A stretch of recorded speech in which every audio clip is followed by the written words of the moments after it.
et bienvenue à la 12e édition du Festival francophone d'Angoulême. On se retrouve aujourd'hui pour faire un focus sur Nabil Ayouch, un grand réalisateur franco-marocain né à Paris. Et tout de suite, voici une magnifique interview qu'il nous a accordée en toute intimité. Bonjour, nous voici à Angoulême. Je suis un web art reporter, je suis en compagnie de Nabil Ayouch. Bonjour. Bonjour. Alors Nabil Ayouch, il y a un focus sur vous cette année au FFA. Qu'est-ce que vous ressentez en présentant tous vos films que vous avez faits au fur et à mesure de votre vie de réalisateur? Je suis forcément un petit peu ému de redérouler comme ça le fil de la pelote de laine, parce que j'ai pas l'habitude de me confronter à mes films. Une fois que je les ai faits, en général, je les oublie et je les revois pas surtout. Et pour tout vous dire, même pendant le FFA, j'ai pas pu les revoir. Mais de voir des gens qui remplissent des salles avec des films qui ont 10, 15 ans et qui viennent avec beaucoup d'émotion, vous en parlez, beaucoup de justesse, ça vous ramène à un passé pas si lointain me concernant, mais enfin tout de même, parce que quand je me retourne en arrière, malgré mon jeune âge encore, je me rends compte que finalement l'époque elle a beaucoup changé entre il y a 25 ans et maintenant. Et pourtant, il y a des thèmes, il y a des sujets forts qui me hantaient à l'époque, qui me hantent toujours et qui sont encore autour de moi dans mon cinéma. Et peut-être que ça sert à ça aussi, cette rétrospective, à tracer des liens, à connecter les choses entre elles. D'accord. Et je vois que votre cinéma est très tourné vers le réel. Votre premier film, long métrage, était basé sur un fait divers. Vous avez fait un documentaire, un seul documentaire, il me semble. Et la plupart de vos films sont basés sur des faits de société qui vous touchent. Est-ce que c'est important pour vous de parler directement du réel ? Je crois que mon cinéma, en fait, il est le reflet de ce qui m'inspire et ce qui me choque, et probablement aussi beaucoup de mon parcours personnel. Et mon parcours personnel, c'est celui d'un gamin qui a grandi dans la banlieue parisienne, à Sarcelles, et qui a appris à regarder le monde dans une MJC. Et je crois que certains d'entre vous aussi fréquentent les MJC. Et dans cette MJC qui s'appelait, parce que malheureusement elle est fermée depuis 20 ans, le Forum des Cholettes, j'ai appris à faire du théâtre, j'ai appris à faire des claquettes, j'ai appris à voir du cinéma, en débattre. Mes premiers films de Chaplin, Eisenstein, c'est là-bas que je les ai vus, mes premiers concerts de Souchon, Woolsey, et c'est à l'époque en plus une période pour moi pas simple, parce que dans cette ville où il y a beaucoup de communautés qui vivent plus ou moins en harmonie, moi je suis un petit peu de chacune de ces communautés. Et grâce aux arts, grâce à la culture, j'ai réussi à laisser sortir ce sentiment d'absence d'appartenance à un groupe, de perte de repères, de perte d'identité, ou d'absence d'identité, parce que j'avais des parties de mon identité que je ne connaissais pas. Et c'est beau de voir que le cinéma peut servir de vecteur, peut servir de lien pour laisser sortir des choses, guérir des blessures. Et pour moi, la façon de le faire, c'est de regarder ce monde que j'ai appris à regarder dans cette MJC, encore aujourd'hui avec mes yeux parfois d'enfant, que je n'oublie pas. Et puis, au gré des rencontres, de donner la parole à ces gens à travers des personnages que j'écris, que je construis. Concernant les MJC, dans votre film Les Chevaux de Dieu, vous êtes renseigné, vous avez dit pendant 2 ans, vous avez un peu vécu dans les bidonvilles pour retracer le parcours de jeunes gens qui ont vécu dans les bidonvilles, puis qui se sont fait enrôler et qui ont commis un attentat à Casablanca. Et vous avez, d'après ce que vous avez dit et ce que j'ai vu, fondé donc une MJC dans ce bidonville. Est-ce que c'est pour retransmettre à tous ces jeunes cette même démarche, pour les mêmes jeunes, pour leur donner la même chance que vous avez eue ? Complètement. C'est vrai qu'après avoir terminé Les Chevaux de Dieu, qui est l'un des films qui passe pendant cette rétrospective, dans le quartier de Sidi Moumen, qui se trouve à 30 minutes du centre de Casa, un peu comme Sarcelles avec Paris, j'ai pu constater vraiment les mêmes maux que ceux que j'avais connus à Sarcelles dans mon enfance, et les mêmes effets néfastes en l'occurrence une déconnexion, une rupture du lien social, du lien identitaire. Et donc là-dessus, un échec évident des politiques. Évident. En tout cas des politiques de la ville. Et pour moi, une des seules manières de penser cette plaie, de raccorder cette jeunesse-là en perte d'identité avec le reste de la société, c'est les arts, c'est la culture. C'est leur donner des voies d'expression. Parce que quand vous dites à des gamins que la violence n'est pas et ne doit pas être en aucun cas une voie d'expression, c'est bien. Mais si vous ne leur offrez pas d'autres voies d'expression, vous avez fait que la moitié du boulot. Et donc j'ai eu envie en partant de laisser une trace dans ce quartier. Et cette trace a été un centre qui s'appelle les Étoiles de Sidi Moumen, qui est un centre culturel très proche de cette MJC de mon enfance, espèce d'MJC 2.0, et dans laquelle, à l'heure où je vous parle, il y a à l'année plus de 1200 inscrits, filles, garçons, qui viennent à leur tour apprendre à regarder le monde et à écrire leur propre récit, le récit de leur vie, qui s'inscrit dans un récit plus global, mais qu'ils écrivent eux-mêmes pour pas que d'autres l'écrivent à leur place. Et c'est très beau de les observer, de les regarder,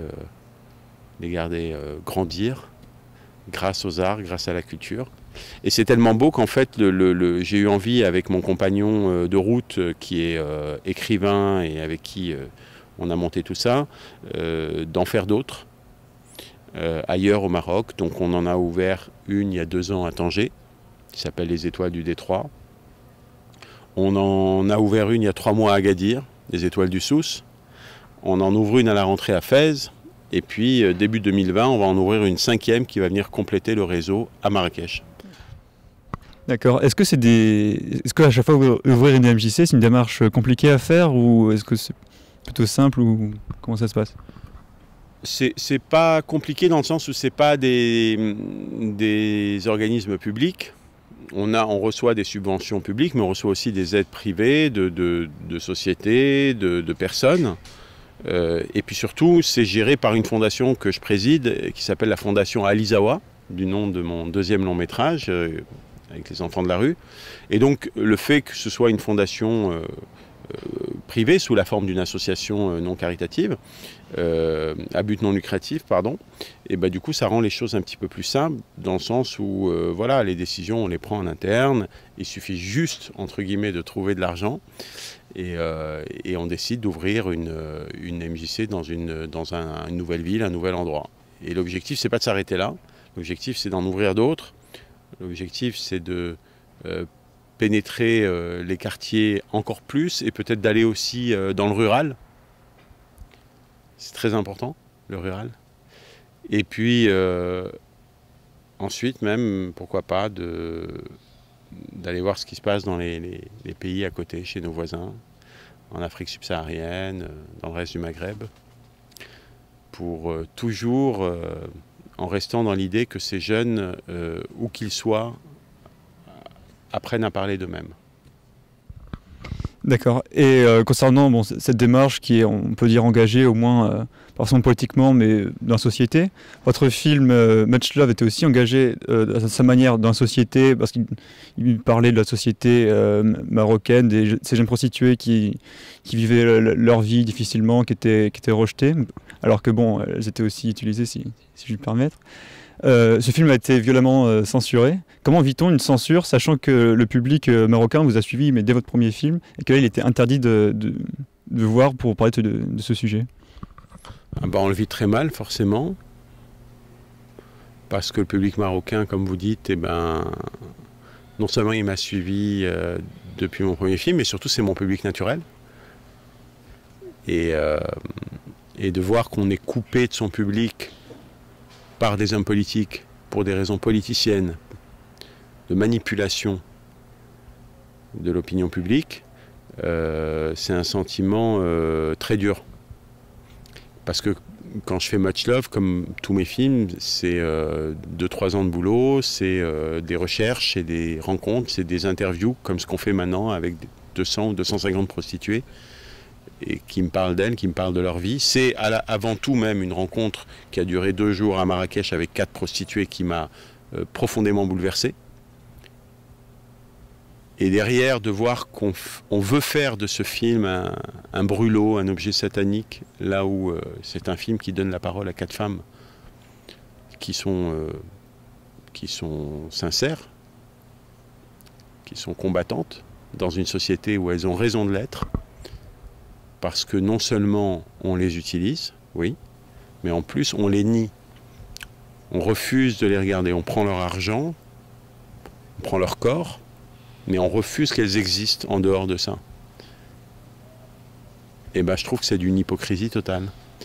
Et en plus, vu les circonstances dans lesquelles le film a été interdit, c'est-à-dire par ce ministre de la communication à l'époque du parti islamiste, sans respecter aucune loi, sans respecter la Constitution, mais juste comme ça, en faisant un communiqué de presse, avant même qu'on ait pu demander un visa et que la commission ait pu le voir, je trouve ça tout à fait scandaleux, et à l'époque, ça m'a blessé. Mais en même temps, voilà, comme chaque chose, chaque épreuve, ben, forcément, vous en ressortez avec quelque chose. Et moi, j'en suis ressorti avec une conviction beaucoup plus grande que mon combat à mener était juste et qu'il fallait pas que je lâche. Mais il me semble que votre film a reçu du soutien par rapport au public qui essayait de le voir, peut-être par des moyens détournés. Il me semble. Est-ce qu'il y a des manifestations ou je sais plus si en faveur à votre film Et du coup, ce film a fait beaucoup parler de lui. Et votre film suivant, Razzia, qui parle aussi de société qu'on essaye un peu de cacher. Il me semble qu'il y a le harcèlement de rue, enfin bon, le fait qu'on essaye toujours de brimer les femmes. Il me semble que ça parle aussi du fait qu'on veuille interdire d'enseigner en berbère. Il y a plusieurs sujets qui sont dans ce film. Est-ce que du coup, le fait qu'il y a eu cette polémique très violente, il me semble qu'il y a eu des menaces de mort pour les actrices, tout ça, le fait qu'il y ait eu cette polémique, qu'on ait du coup parlé de vous, de votre combat, est-ce que du coup ça n'a pas permis que des gens s'intéressent à ce film, à Razzia, le deuxième, enfin le suivant, et du coup s'intéressent? Le fait qu'il soit interdit, ça a déjà permis que les gens s'intéressent à Much Love, pour commencer, parce que forcément, comme chaque chose qu'on interdit, le revers de la médaille, c'est que ça lui fait une promotion, une publicité très importante, et ça a été le cas avec Razzia, et c'est là où je trouve qu'il n'y a pas de réflexion, il n'y a pas d'intelligence derrière tout ça. C'est qu'aujourd'hui, on n'interdit plus. On ne peut plus interdire, en tout cas, des films, des œuvres d'art, parce que tout finit par circuler, tout finit par traverser les frontières, ne serait-ce que grâce aux réseaux sociaux. Donc oui, le film avait été vu à l'époque des dizaines de millions de fois sur Internet. Il a été vu ensuite quand il est passé sur les chaînes françaises qui sont captées au Maroc, comme Canal+, comme Arte. Et voilà, et je pense que Razzia, qui est arrivé aussi après Much Love, et aussi quelque part en réponse à tout ce qui s'est passé, puisque Razzia va chercher l'origine de la haine, l'école, la destruction en tout cas de l'école, l'éducation, et la destruction à travers cette école de tout ce qui fait notre richesse et notre force au Maroc, en l'occurrence notre diversité culturelle, et le fait que ce pays a été construit par plusieurs peuples, plusieurs religions, plusieurs cultures. Et probablement, en effet, du coup, le film, de ce fait, et Razzia est lui aussi un peu plus entendu. D'accord. Et sinon, je vais revenir sur Les Chevaux de Dieu, ce film que j'ai vu hier, qui me travaillait encore. Comment vous avez fait pour parler du problème du terrorisme du point de vue des jeunes qui sont embrigadés, tout en ayant une sorte de distance critique, mais en étant quand même proche des personnages que vous avez du coup réécrits? Comment vous avez fait pour à la fois réussir à dénoncer tout en étant vraiment très proche des personnages? J'ai passé beaucoup de temps dans le quartier de Sidi Moumen, je crois, avant de faire ce film, du temps qui m'a nourri, qui m'a permis d'essayer de comprendre un petit peu comment un enfant de 10 ans peut se transformer en bombe humaine.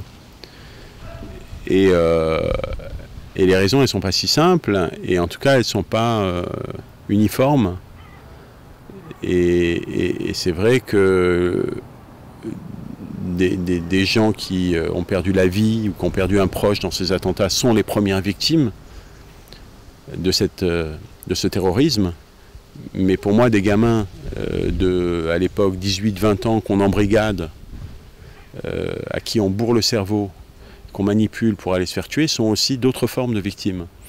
Et pour ça, voilà, j'ai passé du temps, comme je disais, avec des associations de quartier, avec des frères, avec des cousins, avec des copains de ces gamins qui m'ont raconté leur vie, qui m'ont raconté l'État qui les a abandonnés, qui m'ont raconté la famille qui s'est disloquée, qui a explosé, qui m'ont raconté l'école aussi qui n'a plus joué son rôle.